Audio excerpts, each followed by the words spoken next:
ప్రేక్షకులకు నమస్తే. ఈ మధ్యలోనే వాట్సాప్‌లో తిరుగుతూ ఒక చిన్న వీడియో నా దగ్గరకొచ్చింది. ఆ వీడియో చూసిన తర్వాత ఆలోచనలో నేనే కాదండి. ఈ వీడియో చూస్తే మీరు గూడా ఆలోచనలో పడాల్సొస్తుంది. నేను మాట్లాడుతున్నది ఇస్లాంలో ఉన్న రాడికలైజేషన్ గురించి. రాడికలైజేషన్ గురించి ఎందుకు మాట్లాడాలి అంటే, ఇస్లామిక్ సంస్థలు అంటే తీవ్రవాద సంస్థలు ఒక 100కు పైగా ప్రపంచంలో ఉన్నాయి. మన దేశంలో గూడా అనేక తీవ్రవాద సంస్థలున్నాయి. పీఎఫ్ఐ అని, అంతకుముందు ఇండియన్ ముజాహిద్ అని, సిమి అని ఇవన్నీ పోయాయి. పీఎఫ్ఐని గూడా బ్యాన్ చేశారు.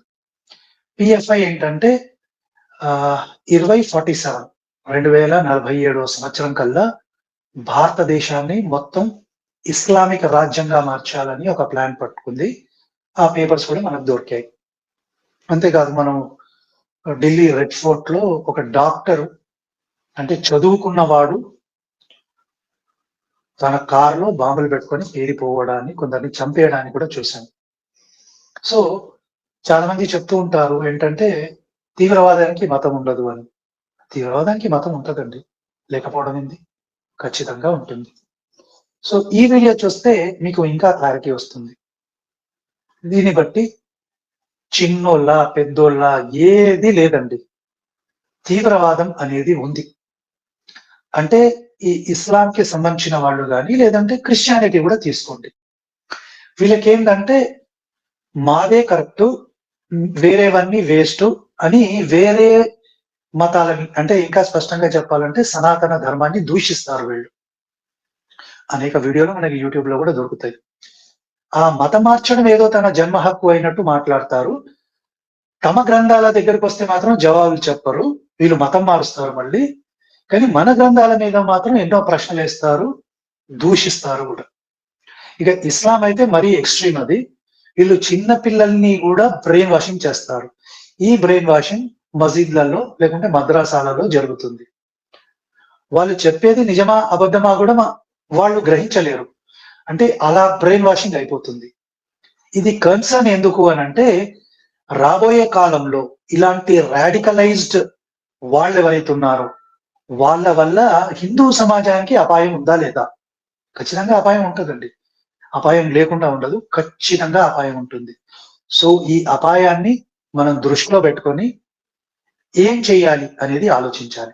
ఇక మన హిందువులు ఎలా ఉన్నారు అంటే, అన్నీ ఒకటే అనే ఒక భ్రమలో బతుకుతున్నారు. అంటే ఎదుటివాడు ఏం చేస్తున్నాడు, ఏం చేయదలుచుకున్నాడో ఈ శత్రు బోధ అంటారు. అది లేదు. కానీ ఎదుటివాడేంటంటే, హిందువులని వీడు శత్రువుగా డిసైడ్ అయ్యి ఉన్నాడు. మన గురించి వాడు పట్టించుకోడు. వాడి మతంలో ఉన్న ముస్లింల గురించే పట్టించుకుంటాడు. అలాగే క్రైస్తవులు గూడా. వీళ్ళు వాళ్ళ మతంలో ఉన్న క్రైస్తవుల గురించే బాధలవుతారు గానీ, హిందువుల గురించి బాధలవ్వరు. ఇన్‌ఫాక్ట్ వాళ్ళతో నాకు సంబంధం లేదు అన్నట్టుంటాడు. సో, ఈ శత్రు బోధ లేకపోవడం అనేది హిందూ సమాజానికి చాలా చాలా పెద్ద వీక్‌నెస్ అండి. సో, ఈ వీడియో ఏమిటి? అది విందాము. దాని మీద కామెంటరీ చేసుకుందాము. ఖచ్చితంగా మీకు గూడా భయం కలుగుతుంది. इजराइल के साथ क्या करना चाहिए? मैम इजराइल के साथ टेस्ट नेस करना चाहिए। इजराइल को मारना चाहिए। उन्होंने हमारे खामनेई साहब को मारा है। वहाँ पे भी आप जैसे मासूम बच्चे मारे जाएंगे। अगर मैम हम बड़े होते ना, हम अभी इजराइल में जाके उससे सीने में चक्कू मार देते, चाहे कुछ भी हो जाता। 20 साल की जेल काटनी पड़ती ना, जेल काट लेते, पर इजराइल को मारते। సో, కుర్రాడు 10 ఇయర్స్ లోపలే ఉంటాడు. వీడికి ఇజ్రాయెల్, ఇరాన్ యుద్ధం జరుగుతుంది. దాని గురించి ఇన్ఫర్మేషన్ ఉంది మరి. ఈ ఇన్ఫర్మేషన్ ఇంత చిన్న పిల్లలు, హిందూ పిల్లలకి ఎవరికైనా ఉందా? పెద్దవాళ్ళకుందా లేదా నాకు తెలీదండి. పోతే మదరసాలో బ్రెయిన్ వాషింగ్ చేసుంటారు. అయితే ఇలా చెయ్యమని, ఇలా చెప్పమని ఎవరన్నా ఫీడ్‌బ్యాక్ ఇచ్చుంటే అలాంటివి కూడా చేయొచ్చు. ఎందుకంటే వాళ్ళు ఇలాంటి ఇన్ఫర్మేషన్‌ని పాపులరైజ్ చేయాలి. ఇదొక గూఢపుఠాని కావచ్చు. లేదనుకుందాం. వాడికి మద్రసాలో ఎవరో చెప్పారు. మసీదులో ఎవరో చెప్పారు. వీడు స్వంతంగా తనంతకు తానుగా చెప్తున్నాడు. ఇప్పుడు 7 సంవత్సరాలు గాని, 10 సంవత్సరాల లోపు పిల్లగాడికి ఇలాంటి ఇన్ఫర్మేషన్ ఎవరిస్తున్నారండి? జనరల్‌గా చదువుకునే వయసు. కానీ వీడేమంటున్నాడు? ఇజ్రాయెల్‌ని నాశనం జెయ్యాలి. ఎవరైతే అయతుల్లా అలీ ఖమేనీ ఉన్నాడో, ఎవరైతే ఇరాన్ సుప్రీం లీడరో వాని అమెరికా, ఇజ్రాయెల్ దాడి చేసి చంపేసింది. సో ఇంత చిన్న కుర్రాడు నెతన్యాహుని ఈయన చంపేసి జైలుకి వెళ్తా అంటున్నాడంటే ఎంత రాడికలైజ్ అయి ఉన్నాడో చూడండి. అంటే టు ద కోర్ రాడికలైజ్డ్. రేపొద్దున అనుకోండి ఎవరైనా ముస్లింకి ఏదన్నా ఇబ్బంది కలిగింది ఒక హిందూ వల్ల, వీడు ఆ హిందూని వెళ్ళి చంపేస్తాడండి. వాడు మతం కోసం, వాడు నమ్మిన సిద్ధాంతం కోసం వాడు చంపి జైలుకి వెళ్ళడానికి కూడా సిద్ధంగా ఉన్నాడు. ఇలాంటి ఆలోచన ఎవరైనా ఎందుకు చేయగలరా? అయ్యో నా ఫ్యామిలీ ఏమైపోతుంది, నేనేమైపోతాను, చంపడం తప్పు, అన్ని మతాలు ఒకటే. ఈ ఫ్రేమ్ వర్క్ లోనే హిందూ ఉన్నాడండి. ఈ ఫ్రేమ్ వర్క్ లోనే ఉన్నాడు. సరే, ఇప్పుడు మనం క్రిస్టియన్ల జోలికి వద్దాం. క్రిస్టియన్లు కూడా జనరల్ గా చంపడాలు, చేయడాలు ఇలాంటివి చెయ్యరు.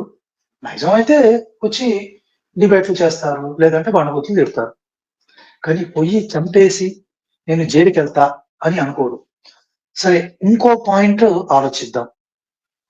ఇప్పుడు పెహల్గాంలో, పుల్వామాలో, లేకుంటే ముంబైలో, ఢిల్లీలో బ్లాస్ట్ జరిగింది. అక్కడ అనేక మంది చచ్చిపోయారు. ఇదే కుర్రాడు ఆ టెర్రరిస్ట్లని పోయి చంపుదాం అనుకుంటున్నాడా? పాకిస్తానీ టెర్రరిస్ట్ కానీ ఇంకేదన్నా టెర్రరిస్ట్ కానీ ఇదే కుర్రాడు వెళ్ళి చంపుదాం అనుకుంటున్నాడా? వాడు మాట్లాడు. ఎందుకు? వాడు తన ఫ్రెండ్, బ్రదర్ అనుకుంటున్నాడు. అంటే టెర్రరిస్టులు కూడా వీడికి ఫ్రెండ్సే. వాళ్ళతో వీడికి ప్రాబ్లంలే. ఎవరితో ప్రాబ్లం? ఎవరైనా ముస్లింకి ఇబ్బంది వస్తే ఆ ముస్లింకి ఇబ్బంది అయిన వాడిని ఈ కుర్రాడు వెళ్ళి చంపేస్తాడు.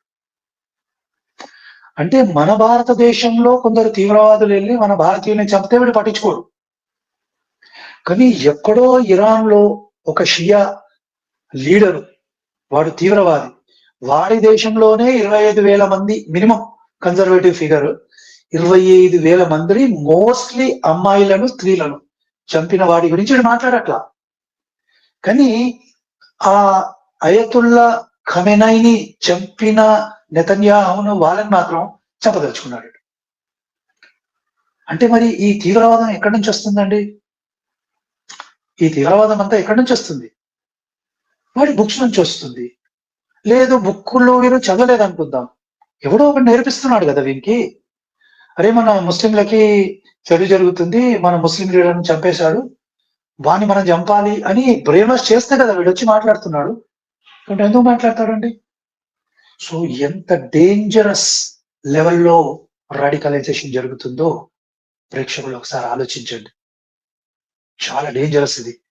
రేపు పొద్దున భారతదేశంలో అల్లర్లు జరిగాయనుకోండి, వీడు హిందువులను కూడా చంపుతాడు. వీడు ఇంకోటి ఆ ఏజ్ లో చంపితే పెద్ద శిక్ష కూడా లేదు, 1-2 years లో బయటకు వచ్చేస్తాడు. లేదంటే ఎక్కడన్నా హాస్టల్లో పెట్టి అలా చేయొద్దురా అని బ్రెయిన్ వాషింగ్ చేస్తుండొచ్చు. చూడు మాట్లాడా లేదా తెలియదు. సో మనము ఎలాంటి మనుషుల మధ్యలో నివసిస్తున్నామో ప్రేక్షకులు ఒకసారి ఆలోచించండి. చాలా సీరియస్ మ్యాటర్. ఈ కుర్రాడు ఇంకా ఏమంటున్నాడు విందాం. और अपने देश में ऐसी कोई घटना घट जाए, इस पे क्या कहना चाहेंगे? मैम अगर अपने देश में घटना तो घटी हुई है। एक ये मोदी, वो भी वहाँ जा जाके इजराइल के साथ दे रहा था पिछली बार भी, और अब भी इजराइल के साथ आया था तो बम देखा आया। कल परसों मोदी खामनाई साहब के पास गया, उनकी हर जगह देख के आया, कहा वे बेटे, कहा दफ्तार करे, कहा वे नमाज पढ़े, कहा वे अपने घर पे सोवे, और उसने देख के सारी इजराइल को बतला। इजराइल ने वही हमला करा ज्यादा। ये किसी कोरोना आया कि की मृत्यु के बाद? मैम सुबह बहुत रोया, बहुत रोए थे मैम। क्यों नहीं रोगी जब हमारे रेबर थे? इसी तरीके मोदी जी को कुछ हो जाता तो, इससे जाके मोदी जी को कुछ हो जाते क्यों रोते हम? मोदी जी को हम क्यों रोते? नहीं रोते मोदी जी क्यों रोते हम? खेमने के लिए रो रहे मैम। जब हमारे मोदी कुछ नहीं लगता तो हम उसके लिए क्यों रोते? విన్నారండి? సో మోదీ ఇజ్రాయెల్కి వెళ్ళాడు, వెళ్ళి ఈ ఖమనై అనేవాడు ఎక్కడెక్కడున్నాడు అని ఇజ్రాయెల్ కి చెప్పాడు అని వీడు చెప్తున్నాడు. వీడికి ఎలా తెలుసండి?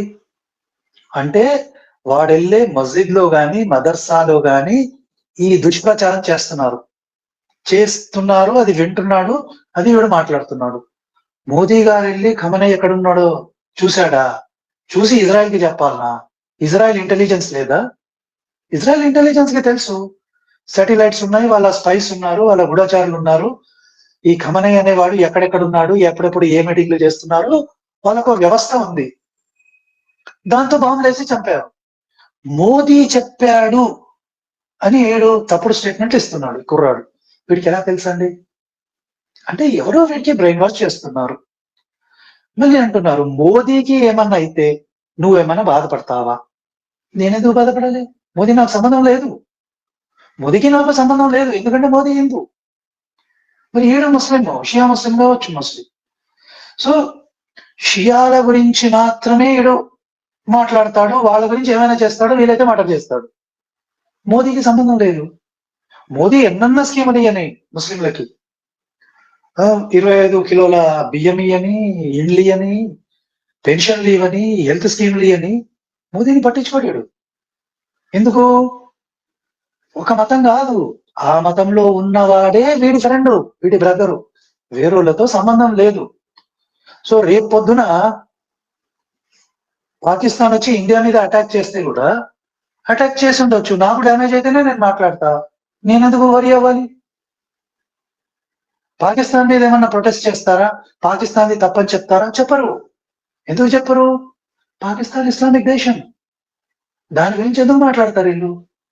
అందుకే మీరు చూస్తే పుల్వామా దాడి జరిగిన, పహల్గాం దాడి జరిగిన, ముంబై దాడి జరిగిన, 4-5 కోట్ల మంది కాశ్మీరీ హిందువులు కాశ్మీర్ నుంచి వెలగొట్టబడిన, చంపిన, నరికిన, రేపులు చేసిన ఒక్క ముస్లిం బయటికి వచ్చి మాట్లాడాలి ఇది తప్పని చెప్పాలి. ఎందుకు చెప్పరు?